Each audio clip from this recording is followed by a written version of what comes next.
श्री रामचंद्र कृपाल भज मन हरण भव है दारुण नव नव कंज लोचन कंज मुख कर कंज पद कंजारुणम कंदर्प अगणित अमित छव नव नील नीरद सुंदरम पट पीत मानव तड़ित रुच नौमि जनक सुपावरम भज दीन बंद दिनेश दानव दैत्य वंश निकंदनम रघुनंद आनंद कंद कौशल चंद्र दशरथ नंदनम सिर मुकुट कुंडल तिलक चारो दार अंग विभूषणम आजान भूषर चाप धर संग्राम जित खर दूषणम इत बदस तुलसीदास शंकर शेष मन मन रंजनम मम हृदय कंज निवास कर कामादि खलदल गंजनम मन जाहि राचो मिलई सोबर सहज सुंदर सांवरो करुणा निधान सुजानशील सनेहु जानत रावरो ए भांत गौरी असीस सुनसिय सहित ही हर्षित अली तुलसी भवानी पूज पुन पुन मुदित मन मंदिर चली जान गौरी अनुकूल सिय हियर सुन जाय कही मंजुल मंगल मूल महामंग फड़कन लगे श्यापत रामचंद्र की जय।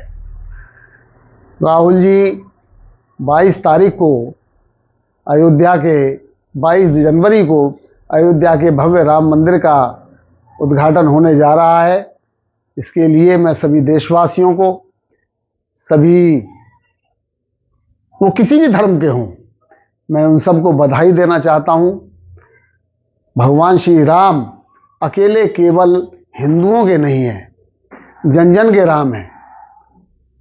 यदि रसखान ने गाया, चाहे वो कबीर ने गाया, चाहे गुरु नानक जी ने गाया, जितने भी संत महापुरुष हैं, सबके रोम रोम में राम बसे हुए हैं, सबने राम का गुणगान किया है।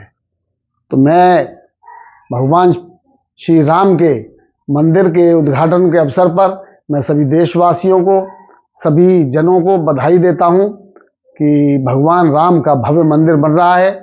लोगों में बड़ा उत्साह है। मैं तो अभी पीछे अखिल भारतवर्षीय ब्राह्मण महासभा की राष्ट्र कार्यकारिणी बैठक के लिए अयोध्या गया था। वहाँ का नज़ारा देखा, बहुत सुंदर, अद्भुत, अद्वितीय, जिसे कह सकते हैं ना, अद्भुत अद्वितीय ऐसा निर्माण हो रहा है। निश्चित तौर पर देश विदेशों में हमारे देश की साख बनेगी। भगवान श्री राम का मंदिर हिंदुस्तान की पहचान बनेगा। इसमें सभी पार्टी के लोगों को राजनीति से ऊपर उठ करके हमें भगवान श्री राम के दर्शन के लिए जाना चाहिए। और मेरे तो बहुत सारे मुस्लिम मित्र हैं, मैंने उनसे भी कहा था, तो उन्होंने मेरे साथ ये कहा, बोले बिल्कुल हम चलने के लिए तैयार हैं। मैं उन सभी मित्रों को बहुत बहुत साधुवाद देता हूँ, बधाई देता हूँ। भगवान श्री प्रभु राम हमारे मन मानस में बसे हुए हैं। भगवान श्री राम एक व्यक्तित्व का नाम नहीं है, एक जीवन शैली पद्धति का नाम है।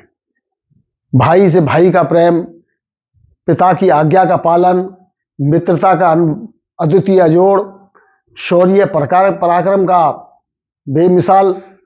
और ऐसा कहा गया है कि जब जब होए धर्म की हानि, बाढ़े असुर अधम अभिमानी, तब तब प्रभु धरे शरीरा। जब जब प्रभु ने, हमारे धर्म ग्रंथों में इस बात का वर्णन है कि जब जब इस पृथ्वी पर अत्याचार, दुराचार बढ़ा है, तब तक प्रभु ने अवतार लिया है। चाहे सहस्त्रबाहु अर्जुन, जो अपने समय का बड़ा अत्याचारी राजा था, उसका वध करने के लिए भगवान परशुराम ने अवतार लिया। लोग कहते हैं कि भगवान परशुराम ने, लोगों ने बड़ी हमारे धर्म के साथ में, हमारी आस्थाओं के साथ खिलवाड़ की है कि भगवान परशुराम ने क्षत्रियों को, पृथ्वी को 21 बार बीन किया। ये गलत धारणा है, ये गलत लोगों में प्रचारित करने के प्रयास है, हम लोगों को आपस में लड़ाने का प्रयास है। मैं इस बात में बड़ा स्पष्ट तौर पर कहना चाहूँगा कि भगवान परशुराम ने क्षत्रियों का वध नहीं किया। उन्होंने उस समय के आतताइयों का वध किया। उस समय सहस्त्रबाहु अर्जुन नाम का एक बड़ा अत्याचारी दुराचारी राजा था, जिसने भगवान परशुराम के साथ साथ अपनी जनता और प्रजा के ऊपर बड़ा अत्याचार कर रखा था। तो सहस्त्रबाहु अर्जुन के बाद में उसकी जो 21 पीढ़ियां आगे तक आती रही, बार बार भगवान परशुराम के ऊपर आक्रमण होते रहे और बार बार भगवान परशुराम उनको मिटाते रहे। इस तरीके से क्षत्रियों का वध किया था, सहस्त्रबाहु अर्जुन का वध किया था। यदि क्षत्रियों का वध किया जाता तो उस समय सीता जी के पिता श्री महाराजा जनक, या श्री राम जी के पिताजी महाराजा दशरथ, या सीता स्वयंवर में आए हुए बहुत सारे क्षत्रिय राजा बैठे हुए थे, वो कहाँ से आ गए? तो ऐसा नहीं है। इसी तरीके से भगवान राम ने उस समय के चाहे खरदूषण हो, मारीच हो या रावण के अत्याचारों से पृथ्वी को मुक्त कराने के लिए जन्म लिया। यदि हम द्वापर युग में आए तो भगवान कृष्ण ने कंस और उस समय के बहुत सारे ऐसे दुष्ट आतताई राजाओं का वध करने के लिए, पृथ्वी को इन शोक संतापों से मुक्त करने के लिए इस पृथ्वी पर अवतरण हुआ था। भगवान राम का भी अवतरण अपने काल में, त्रेता काल में दुष्टों के संहार के लिए हुआ था। हम सबको इस मान्यता को मानते हुए भगवान श्री राम के चरणों में अपने नतमस्तक होकर के भगवान श्री राम के इस कार्यक्रम को भव्य बनाने के लिए हमें जाना चाहिए। मैं लोगों से अपील करता हूं कि 22 जनवरी को अपने देश में दिवाली मनाएं। अपने धर्मों के प्रति हमें कर्तव्य पालन में कोताही नहीं करनी चाहिए। इसमें यदि हम भगवान श्री राम का नाम लेते हैं तो किसी दूसरे धर्म का अपमान नहीं करते हैं। हम न किसी दूसरे धर्म का अपमान करना चाहते हैं कि हमें अपनी आस्थाओं के साथ जीना चाहिए।